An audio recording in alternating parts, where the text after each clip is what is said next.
रावण तो ये भी है, बस रूप बदल गए। इन्होंने तो, रावण ने तो केवल माता जानकी जी की चोरी की थी, राम मंदिर के दान पात्र ने लाखों लोगों की श्रद्धा चोरी की।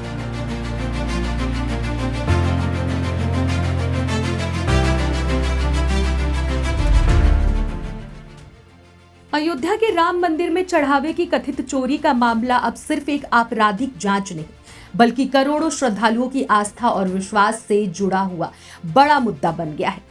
इसी बीच बागेश्वर धाम पीठाधीश्वर धीरेन्द्र कृष्ण शास्त्री के बयान ने इस पूरे विवाद को नई चर्चा के केंद्र में ला दिया है। धीरेन्द्र कृष्ण शास्त्री ने बेहद तीखी प्रतिक्रिया देते हुए कहा कि रावण आज भी मौजूद है, बस उनका रूप बदल गया है।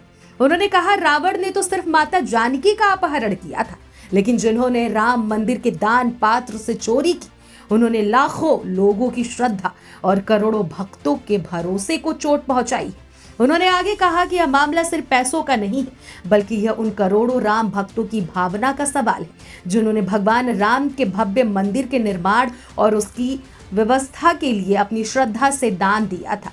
उनके अनुसार अगर किसी ने उस आस्था के साथ खिलवाड़ किया है तो उसे सिर्फ कानून ही नहीं, बल्कि ईश्वर के न्याय का भी सामना करना पड़ेगा। धीरेन्द्र शास्त्री ने यह भी दावा किया कि उन्हें जानकारी मिली है कि इस मामले में एफआईआर दर्ज हो चुकी है और जांच तेजी से आगे बढ़ रही है। उन्होंने इसके साथ ही ये भी कहा कि जांच आगे और भी की जाएगी और यदि कोई अन्य व्यक्ति भी दोषी पाया जाता है तो वह भी बच नहीं पाएगा। रावण तो ये भी है, बस रूप बदल गए। इन्होंने तो, रावण ने तो केवल माता जानकी जी की चोरी की थी, राम मंदिर के दान पात्र ने लाखों लोगों की श्रद्धा चोरी की। अभी और जांच हो और पकड़े जाएंगे। दरअसल राम मंदिर चढ़ावा चोरी मामले की गंभीरता को देखते हुए उत्तर प्रदेश सरकार ने विशेष जांच दल यानी कि एसआईटी का गठन किया है। प्रारंभिक जांच रिपोर्ट के आधार पर अयोध्या के श्री राम जन्मभूमि थाने में पहली एफआईआर दर्ज की गई है। इस मामले में 8 लोगों को नामजद आरोपी बनाया गया है, जबकि कुछ अन्य अज्ञात लोगों को भी जांच के दायरे में रखा गया है।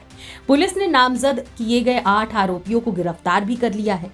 उनके खिलाफ भारतीय न्याय संहिता यानी कि बीएनएस की विभिन्न धाराओं के साथ साथ भ्रष्टाचार निवारण अधिनियम के तहत भी मुकदमा दर्ज किया गया है। जांच एजेंसियां अब इस पूरे मामले में पैसों के लेन देन, जिम्मेदार लोगों की भूमिका और कथित गड़बड़ी की पूरी श्रृंखला को खंगालने में जुटी हुई है। इसी बीच शुक्रवार को एक और बड़ा दावा सामने आया।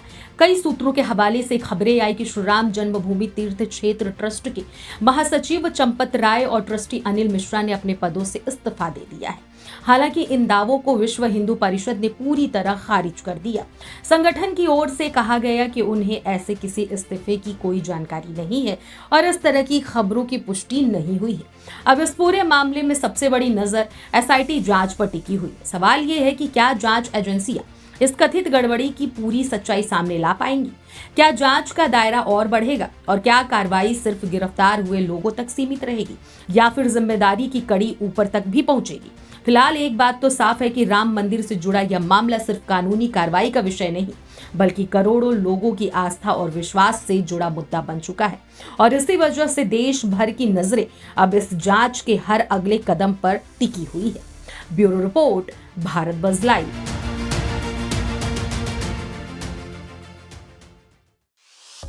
भारत बज़ लाइव, हर खबर में भारत।